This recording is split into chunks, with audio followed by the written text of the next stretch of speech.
You've probably heard the word tariff tossed around in financial news, but few truly grasp the power and danger hiding behind what seems like a simple tax. A tariff isn't just a fee slapped on imports. It's an economic weapon, a negotiation tool, a shield of protection. Yet if misused, it can distort markets, stifle innovation, and shift the burden onto everyday consumers. In this video, we'll break down everything: how tariffs work, the different types, their real-world consequences, and the priceless lessons from both successes and failures in global trade strategy. Get ready to see tariffs in a whole new light.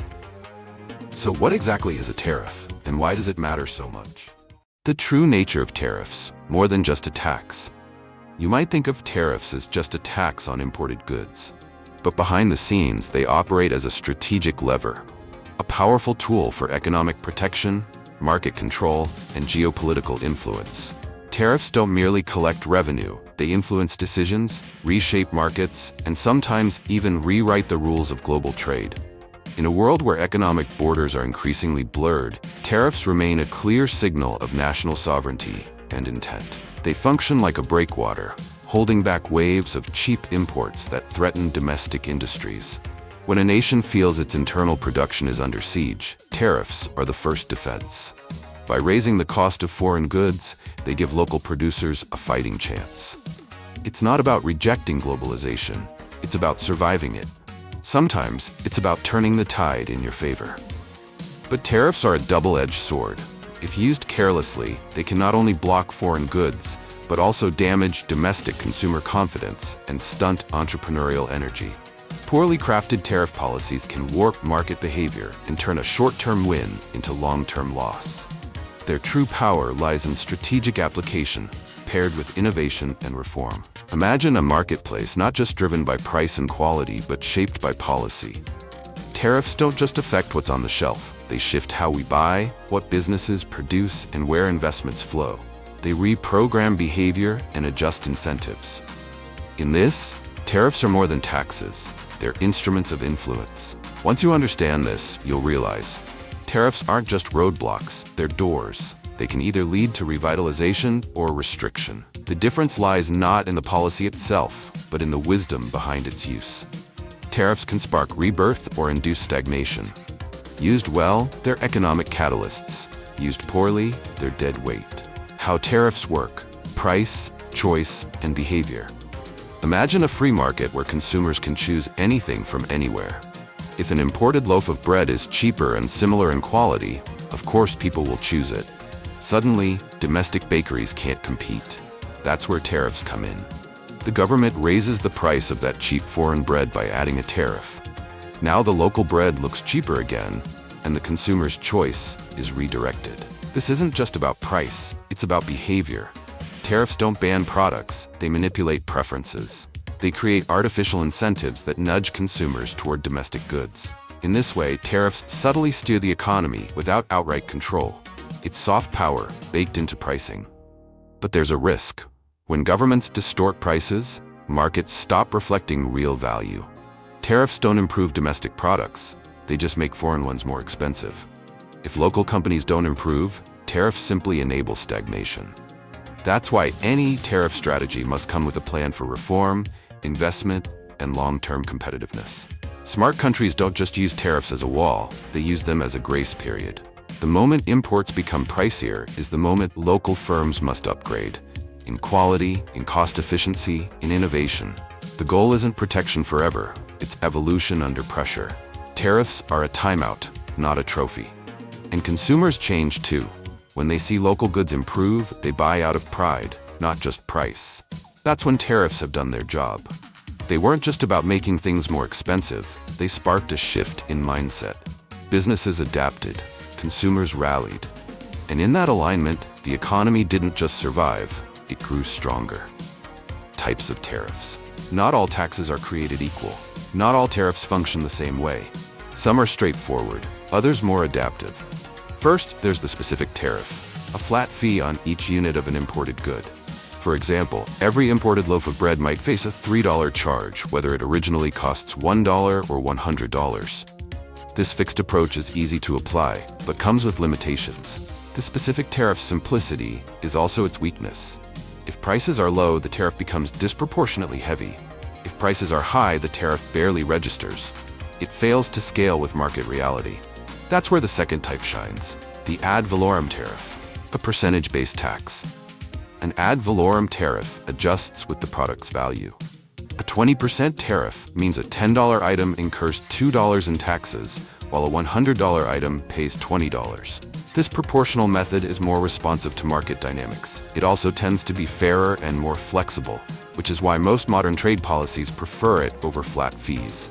Understanding which type of tariff is being used isn't just technical, it's strategic.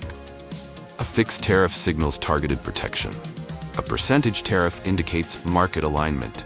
Each is a statement of intent, and those who can read these signals, exporters, economists, negotiators, gain an edge in global commerce. The advantages of tariffs, the shield of a nation. In hard times, when domestic industries are on the verge of collapse due to cheaper imports, tariffs can be a last line of defense. Not only do they block external pressure, they create breathing space, a vital window for recovery, restructuring, and reinvention. When used wisely, tariffs become catalysts for economic miracles. There are stories of entire industries reborn under temporary protection. The real win isn't just in saved revenue, it's in saved jobs, renewed confidence, and preserved identity. A well-placed tariff can protect communities and generations of workers. It's not coddling, it's giving time to fight back smarter. Tariffs also generate revenue for the state.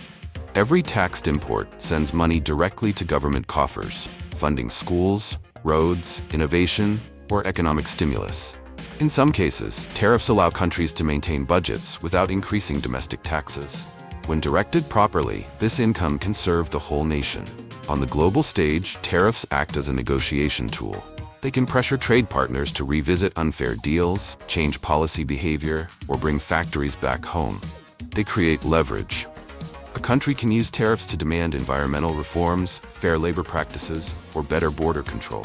When backed by strategy, tariffs can shift global dynamics. Most importantly, in an age of unrelenting globalization, tariffs are a symbol of economic sovereignty. They say, we'll engage with the world, but not at the cost of our survival. When combined with long-term reform and innovation, tariffs don't isolate. They empower. It's not about building walls, it's about reinforcing foundations. The hidden costs, when people pay the price. The first cost of tariffs is paid not by governments or corporations, but by everyday consumers. When a foreign good gets hit with a tariff, its price rises. If bread once cost $2, it may now cost $4.